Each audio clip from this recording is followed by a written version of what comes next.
Luke 12. We're going to read from 22 on. Therefore I say unto you, take no thought for your life, what ye shall eat, neither for the body what ye shall put on. The life is more than meat, and the body is more than raiment. Consider the ravens, for they neither sow nor reap, which neither have storehouse nor barn, and God feedeth them. And how much more are ye better than the fowls? And which of you, with taking thought, can add to his stature 1 cubit? If ye then be not able to do that thing which is least, why take ye thought for the rest? Consider the lilies, how they grow. They toil not, they spin not, and yet I say unto you,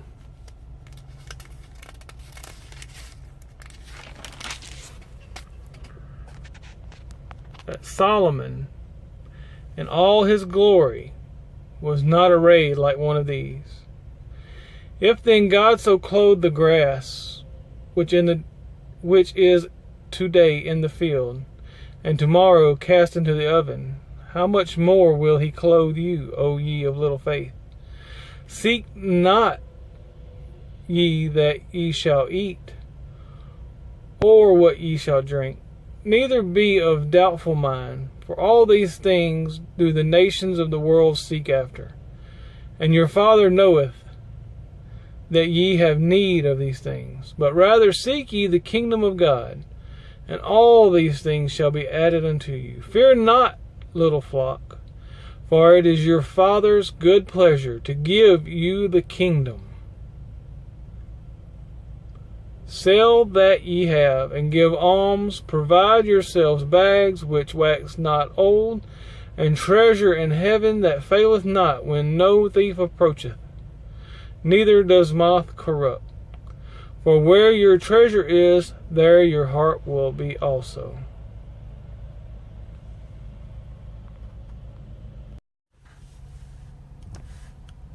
I'm back, y'all. We're going to do this a little bit different than what I've been doing. Alright, I read y'all our passage. I showed it to you in our Bible. The key verse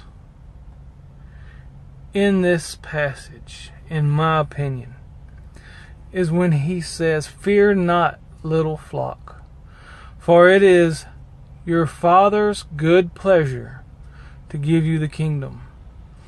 What he's trying to explain to us is he wants to give us everything that we could ever dream of. He wants us to have a prosperous and wonderful life here and in heaven. But we spend so much time on earth worrying about what we have today, what we have tomorrow, what we may lose. It gets to a point to where our possessions, our friends, end up owning our time when we should put our Father in heaven first and foremost. It's impossible for some people to think about somebody other than themselves, it seems like sometimes, because we look at them every day and selfishness is so rampant in our society. But if we could just spend a little bit more time thinking about others, praying to the Lord, just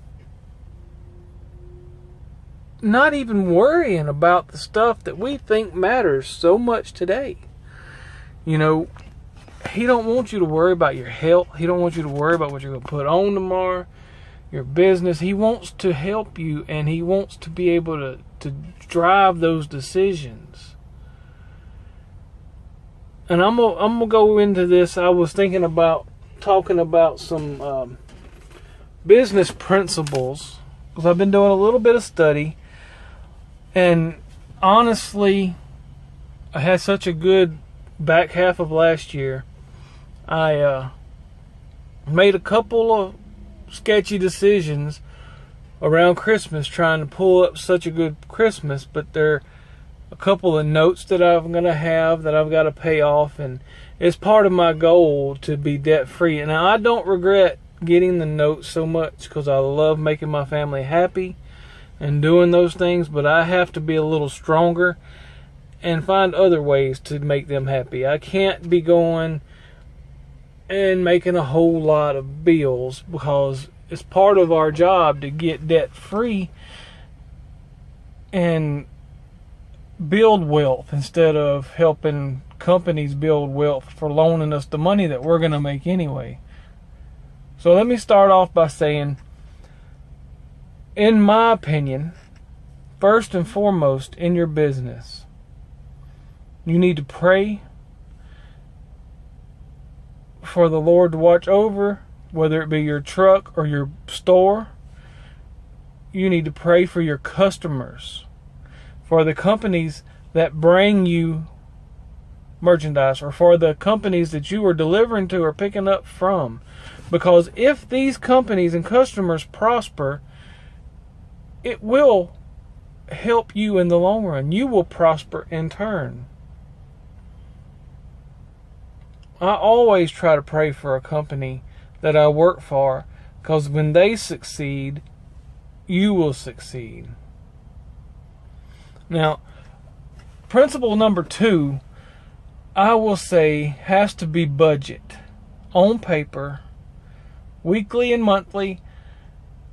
Balance your checkbook. You got to keep track of your numbers. If you are lazy about your numbers or your receipts, so forth and so on, cents per mile for my fellow truckers out there, you need to keep track of where you're at, even daily, to know how much you can make. Because once you drive today and you enter tomorrow, you can't go back and do something different for yesterday. You can't go back and pull a different load that would have made you a little bit of money. So when you make that decision to pull that load or to buy that merchandise that you're going to resell, you need to make sure that it's the absolute best that you can do. Because if it's not, you can't go back and redo it once you've finished it. What I'm trying to say is that you just have to realize there's no do-overs in life. There's no do-overs in business. You may get second chances in the future, but once you pull a load from Jackson, Mississippi to Toledo, Ohio, and you've already got it and you're on the way and you realize you could have done something different, it's too late. You got to go ahead and handle that business. But if you keep up with your budget on paper, if you balance your checkbook weekly, don't get behind. If you got a receipt from a debit card, get it wrote down and took out as soon as possible so you know exactly how much you have at all times. Now, next principle is try to get debt free. Debt can be a useful tool, but it can also be a curse. The debtor is slave to the lender. And we don't want to be a slave to anybody. Because we should be searching out the freedom. And the interest and the fees that you end up paying for being financed are ridiculous now. I was talking to my wife today and I was telling her it would be nice to open up a bank, a lending style bank, where say you borrow $1,000, you pay back $1,100, a 10% interest flat. You got a certain amount of time to pay it back plus 10%. There ain't nothing simpler than that. But now you got 29.9 or 23.9% APR and $35 fees and overdrafts and blah, blah, blah, blah. They find every way that they can to rob you. Just like the furniture businesses that rent furniture, that same furniture you can go buy cash, 1/4 of what you end up paying for it. And they'll tell you when you go in there, if you total up, okay, you want me to pay $200 a month for 12 months, that's $2,400. The lawnmower only costs $800 at Walmart. So that's 3 times as much. No, you don't do it. That's not how you're supposed to do your math. Ladies and gentlemen, that is the way you do the math. You end up paying $2,400 for a lawnmower. And they're going to come up at you and they're going to say, well, we'll service it and take care of it. Friends, it don't take much to service a lawnmower. You can YouTube how to service a lawnmower. Don't fall into that trick. If you'll just wait a couple months, say 4 months, save that $200 a month, you buy your lawnmower cash. That's the principles that our families were pushed into learning during the Great Depression. My grandfather still will make a penny scream. And those are good principles, but you can take it too far. Like, he had property, and he lived in fear that somebody was going to go on his property and get injured. I would rather not own property than to live in fear of somebody being on my property, if that makes any sense. Alright, now the next principle is to save money and do not depend on the government. Governments will leech you dry like ticks. They're made to bring money in to get their projects done. They're not worried about you. They're not worried about your family. That's not the way they are made.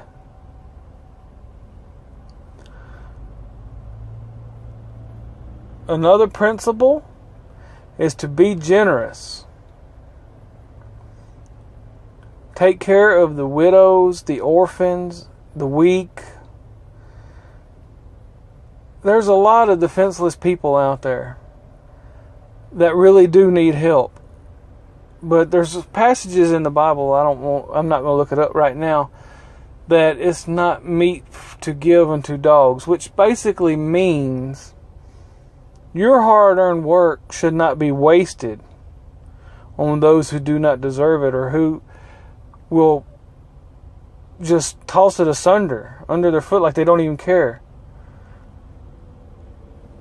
There are countless people when you'll meet going to these truck stops and stuff that are begging for a handout.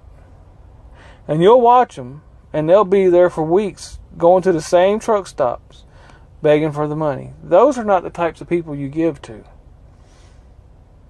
You try to give to the people you know are really hurting. And it takes time to find those people. You can ask the Lord to show you someone in real bind and really needing help. And you can go to some of the homeless shelters. You can call the police officers in certain counties. You can find the people that know where the people that really need help are. Churches. A lot of the preachers at a lot of the churches know where people need help. And as the Lord blesses you, and if you follow these principles, I don't care how much money you make a week, if you follow these principles, pray for your company, your customers, budget on paper, stick to your budget, stay away from debt, but you can have a credit card for emergencies. That's a good tool, but don't abuse it. Save money. Those things will lead you to success. You will increase your money. So God bless, and we'll holler at you later. Take care.